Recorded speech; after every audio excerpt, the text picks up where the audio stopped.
10일 어린 양의 보혈을 외친 구세군의 창시자 부스 장군의 한탄.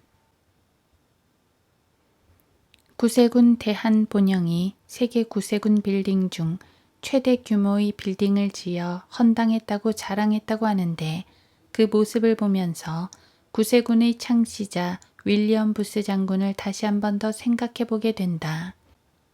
언론에 따르면 구세군 빌딩 준공을 기념해서 구세군 아트홀 2층에서 헌당 예배를 드렸다고 한다. 지하 6층, 지상 17층 규모의 건물을 구세군은 지난 1991년 선교 2세기를 열어갈 새로운 교두보 마련을 목표로 구세군 충정로 자산개발 계획을 세워 군국 자립헌금 100억 원을 모금하는 등 건축 계획을 실행했고, 이후 90년대 중반 IMF 사태로 건축 계획을 잠정 유보하기도 했으나 상암동 구세군 부지를 매각, 600억 원을 확보해 지난 2006년부터 선교 빌딩 건축에 박차를 가했다고 한다. 현재 정동 중앙회관에 자리한 구세군 본부는 충정로 100주년 빌딩이 세워짐에 따라 이곳으로 자리를 옮길 예정이며, 정동 중앙회관은 역사 박물관 및 청소년 교육센터 등으로 활용할 예정이라고 한다. 언론 보도에 따르면 이날 헌당 예배에서 서기 장관 박만희 정령은 충정로 구세군 빌딩은 지하 6층, 지상 17층 규모로 구세군 선교를 나타내는 돛단배의 모습을 형상화한 건축물이라며, 구세군 업무시설을 비롯해 근린 생활시설, 종교문화 집회시설 등이 들어설 예정이라고 밝혔다. 본부로 사용될 빌딩 옆에는 구세군 아트홀도 마련됐다. 예배에 참석한 국제구세군 쇼워 클립턴 대장은 지난 2008년 한국을 방문했을 당시 건축 예정지는 단지 공터일 뿐이었다며, 결국 하나님께서 이와 같이 아름다운 성공과 성취를 허락하셨다. 하나님의 영광을 드러내는 귀한 건물이 되길 바란다고 축사를 전했다. 이번에 신축된 한국 구세군 100주년 기념 빌딩은 세계 구세군 빌딩 중 최대 규모라는 평가다 라고 보도하고 있다. 필자는 처음 구세군에 대해서 잘 알지 못했을 때 단지 그 단체는 일종의 사회 구호단체의 모임인 줄 알았다. 군복을 입고 군인들을 흉내내고 자선 낭비로 모금을 하여 가난한 자들이나 돕는 구호단체쯤으로 알았던 것이다.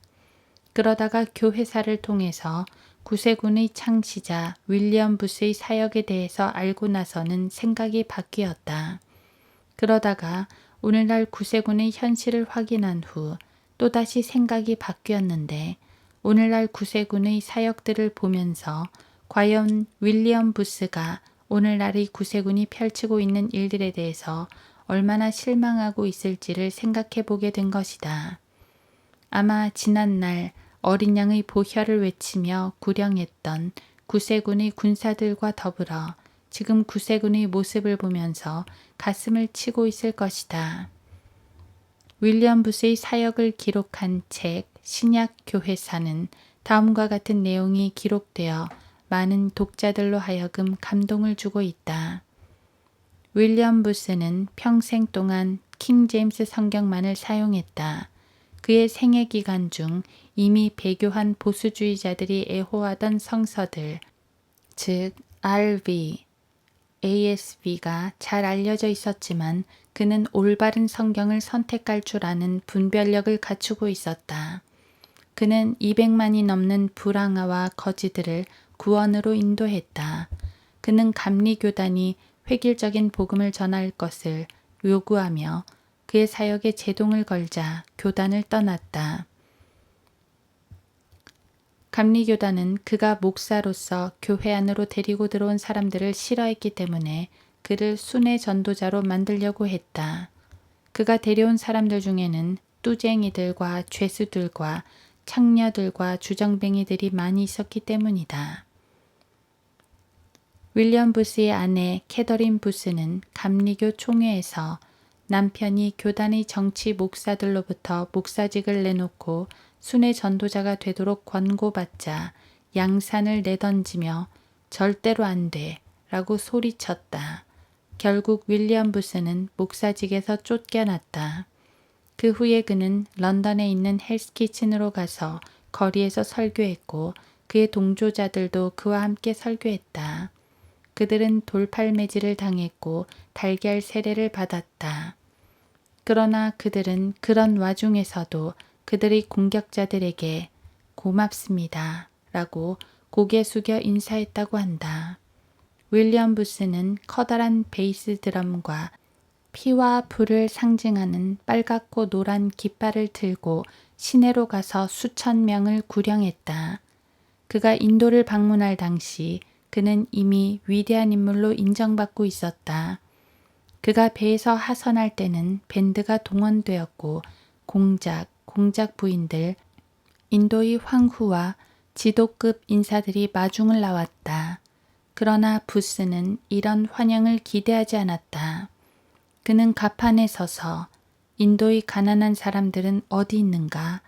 나는 그들을 보러 왔다 라고 외쳤다.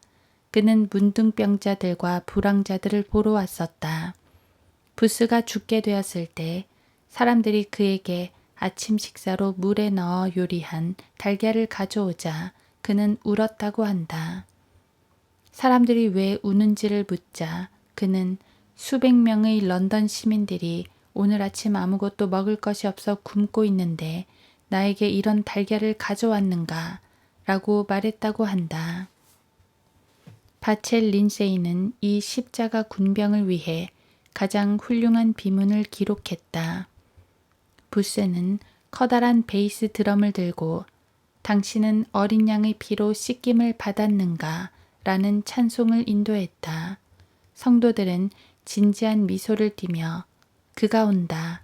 당신은 어린 양의 피로 씻김을 받았는가? 그 사람이 온다고 라고 말했다. 거리를 방황하던 문둥병자들은 그 행렬을 따랐고 휘청거리고 있던 주정뱅이들도 어두운 도랑에서 기어 나왔고 매춘부들도 골목길에서 마약으로 창백해진 얼굴과 술냄새를 풍기며 따라 나왔다.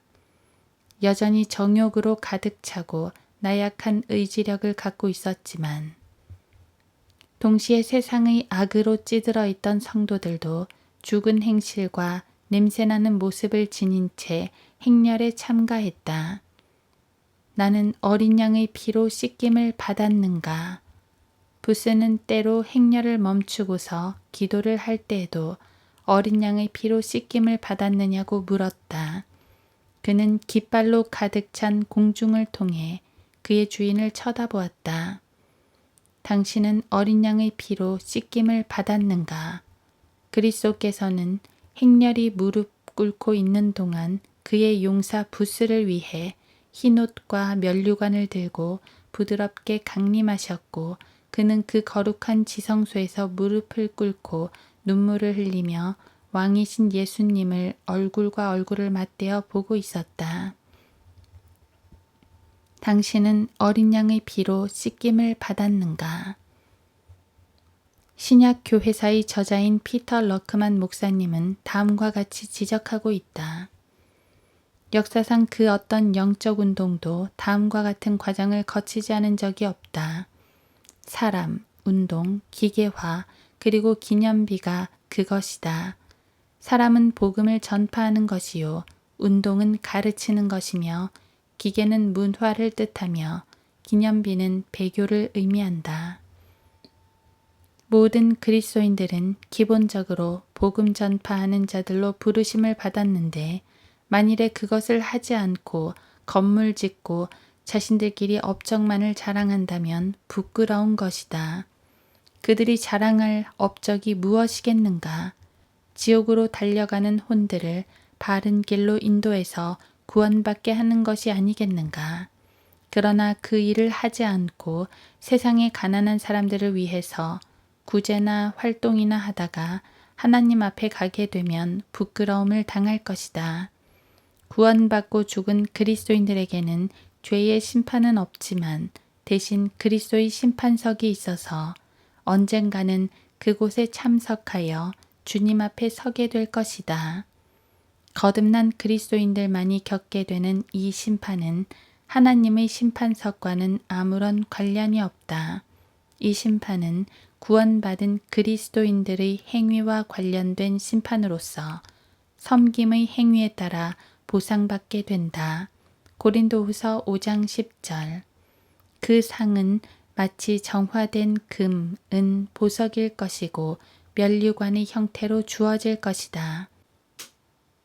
그러나 자신이 그리스도인으로서 행했던 일들이 헛된 일이고 하나님 보시기에 악했다면 그것은 그대로 불에 타버릴 것이고 손해를 당하고 말 것이다. 화재 보험도 들어놓지 않은 상태에서 집에 돌아와 보니 집이 홀라당 타버린 것과 마찬가지일 것이다. 정말 대한민국의 구세군은 당신은 어린 양의 보혈로 씻김을 받았는가? 라고 물으며 구령을 하지 않고 거대한 빌딩과 함께 기념비만 남기고 이대로 막을 내릴 것인가?